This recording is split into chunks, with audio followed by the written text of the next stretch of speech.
Just tell me where you're from. I'm from Butcher Street originally. Grew up in Ivy Terrace. That's where I was born and reared. From 1985. That's where. What age are you? I'm 38 now. Currently living in Galia now. Did you experience any alcoholism when you were growing up? There was no alcohol in our house. Growing up, my father stopped drinking whenever the children started being born, and my mother was a pioneer all her life. Never any alcohol at all in our family. Like I had a great childhood growing up. My father was the head of a youth club in the Brandywell.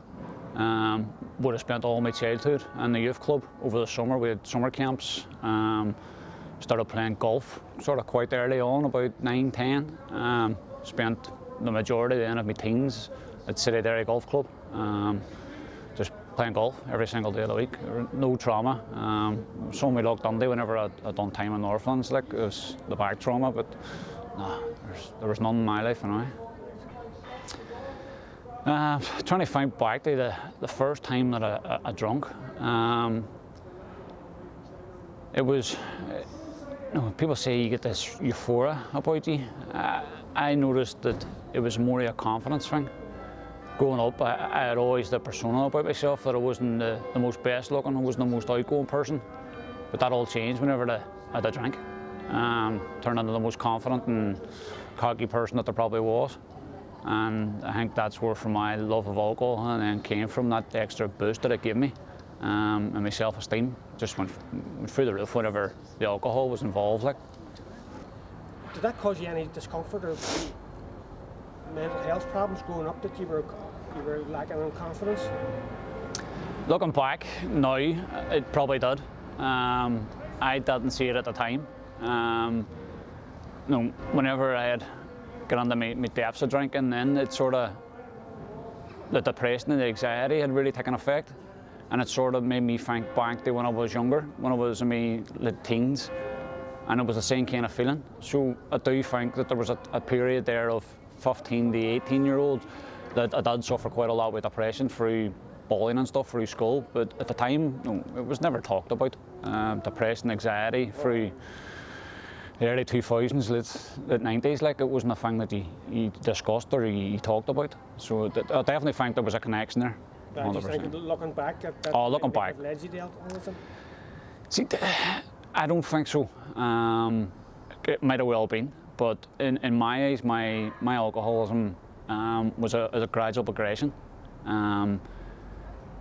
It would have started off going out a couple nights a week, and then my father died when I was 20. From that, there was no real structure. There was no real enforcement then, and I think that going out then 4 nights a week, 5 nights a week, 6 nights a week, and then it was 7 nights a week, drinking whenever I was bored, just anything to fill the days. Then it was a gradual progression then that led on to my drinking then from that. How did the alcoholism progress? See, I was told quite a lot, mid-20s, going on the late 20s, that there was an issue with my drinking. I couldn't see it. I thought I was just like everybody else around the area that loved going out, loved going for pints. It was only whenever I got into a bit of a serious relationship, I'll say it was a serious relationship, that it started to really come into effect, because I was on my own. I didn't really do relationships, I just sort of be myself. So whenever I got into a serious relationship and we were spending more time together, I would get the edge in of, why am I not getting it from my drink? Why am I not getting it from my pints? And it turned into then hiding the drink, sneaking out for drinks, sneaking off from work to go for pints.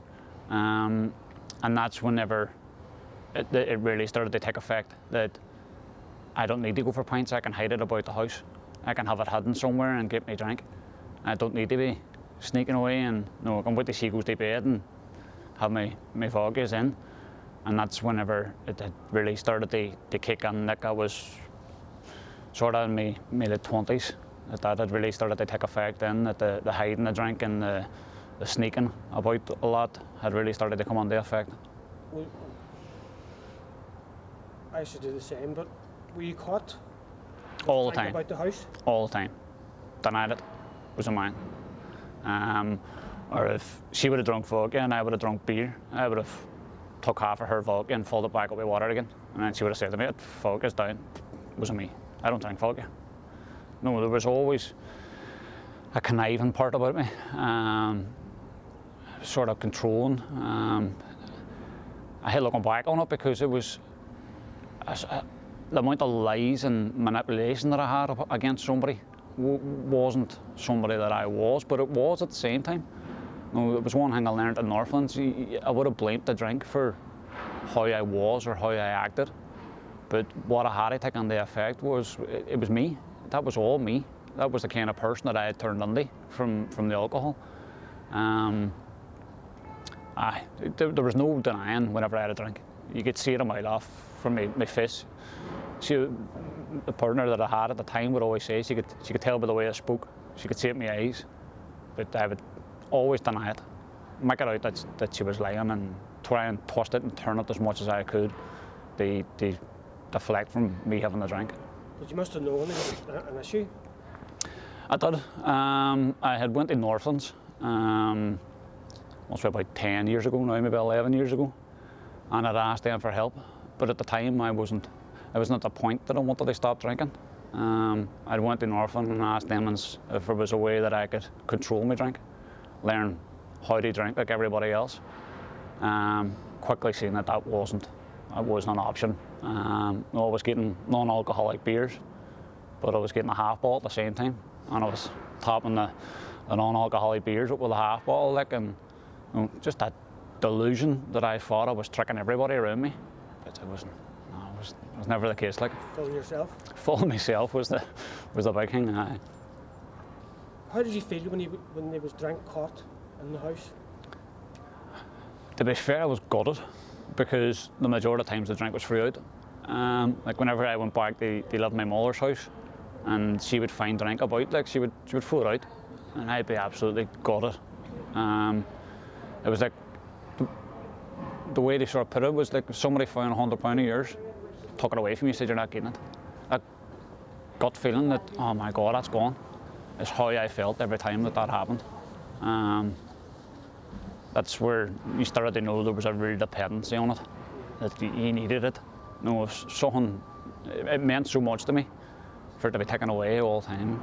Did you ever find yourself counting coppers to get enough? Oh, all the time. Searching the sofas.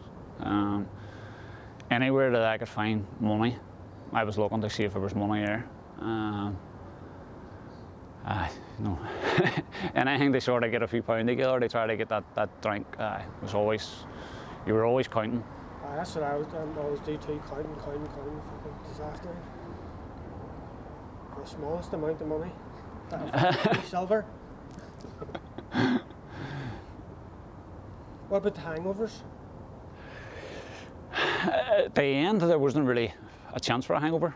It was always, like, I was waking up in the morning, and I'll say waking up, I wasn't really sleeping, I was just managing to get through the night. But 9 o'clock, I was clock watching. They had 9 o'clock to get to the office. I never really thought I got hangovers, never really had any sort of bad hangovers, never really had a headache in my life. So, no, I never really had an issue with hangovers. Do you ever feel the night after that you have a stronger need to have it? No, after you're drunk, when you wake up, I used to feel like a bit of a vampire when I woke up. It was an extra strong urge to take away the mental anguish from what I'd done the night before.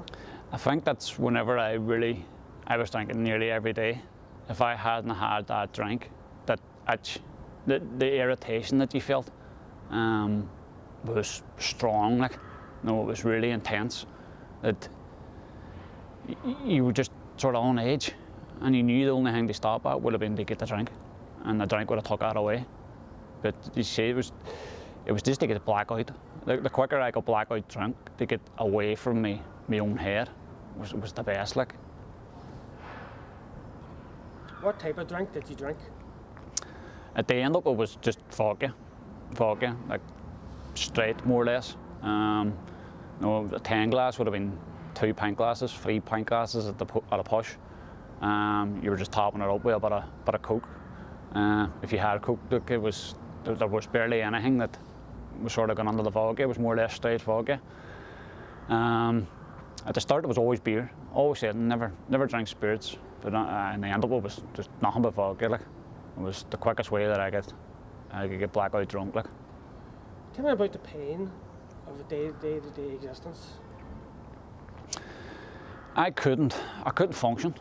No, they take away the shakes. They take away the cramps, the pains that I was having to get that drink. The worries in my head, the depression, the anxiety. No, my anxiety was at fierce. If I hadn't been drinking and somebody had walked past my window, I had in the bathroom for 3 days and I couldn't leave. But as soon as I had that drink, I didn't care who walked past. I would have been out the window looking to see who it was. The difference that people say it's a medication. At that time, 100% it was my medication.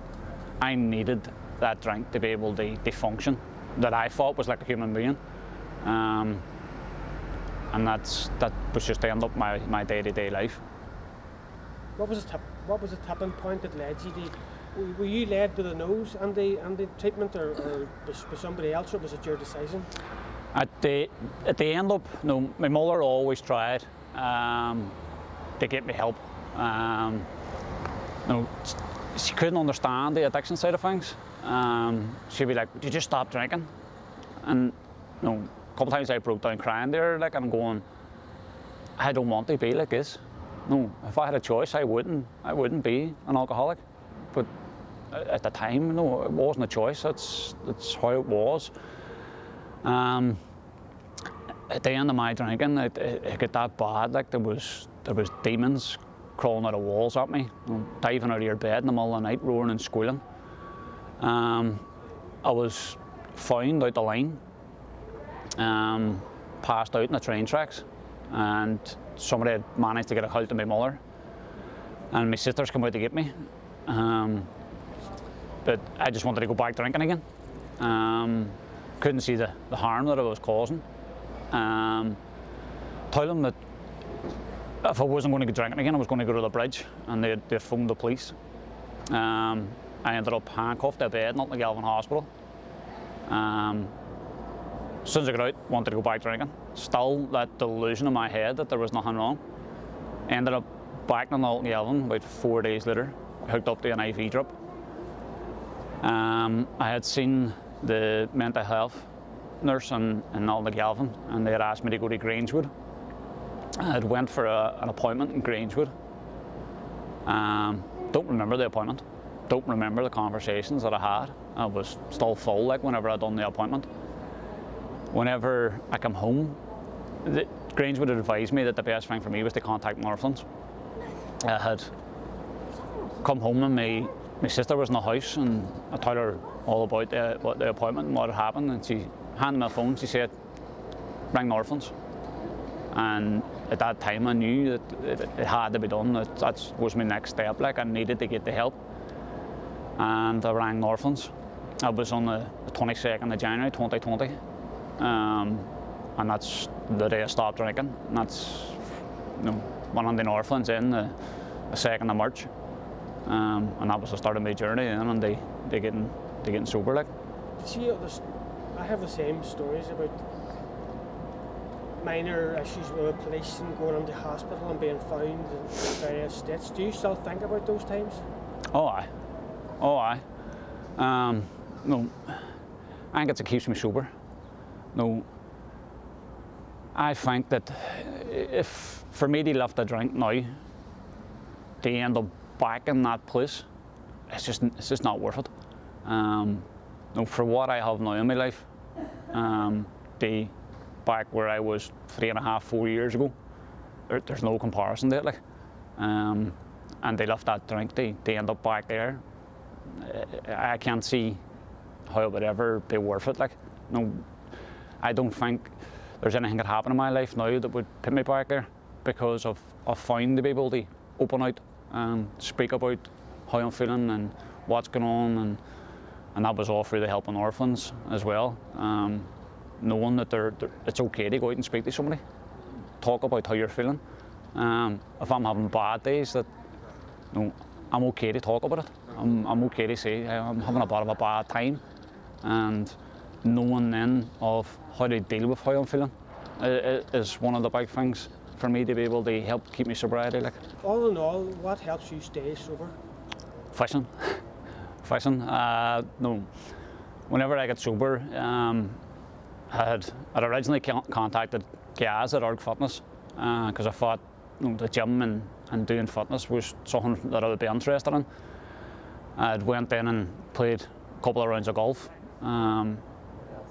Didn't find that as helpful, like, and the boy that I was playing golf with said, do you want to go out fishing again? And we started fishing, and just the getaway from fishing, like, my concentration the whole time I was fishing was on the rod, on the flies, the feel through the line, and everything else that was bothering me was gone. Cleared your head? It was just gone. And then I started a group in for men with addiction and mental health issues to get them on the fishing. But we're currently running a program now at the minute for men, and one of the big things that we do is we do a hypnotherapy session as well on top of that. And it's not to look at their past or anything, it's to help guide them in the future and change their mindset. And that's something that I've done hypnotherapy as well. But the fishing for me is just what I feel and hear whenever I'm standing in the river. It keeps me, like, my current partner now, if I'm having a bad time, she'll say to me, you need to go about and do a day's fishing. And she knows the difference from me whenever I go there, when I come back, like, it's like two different people. Lastly, what are your hopes for the future? To just try and help all our men find that a bit of hope, that there is a chance for recovery. There's a lot of people who helped me whenever I first started on my journey. So just to try to help other people and show men that it's all right to speak out, it's all right to ask for help. Like, I was down, I was out. There was two ways for me to go. It was to get help or die. I had prayed that I would die through many times, but now I'm so glad I reached out and asked for help. Just to be able to speak in the comfort that knowing that I'm talking now and it's going to help, it's massive. So just to be able to share that message for the other people that there is hope to be able to get sober, but also there's a lot of people out there that are willing to help if you speak out. Like. That's great. Thanks very much. Oh, thank you.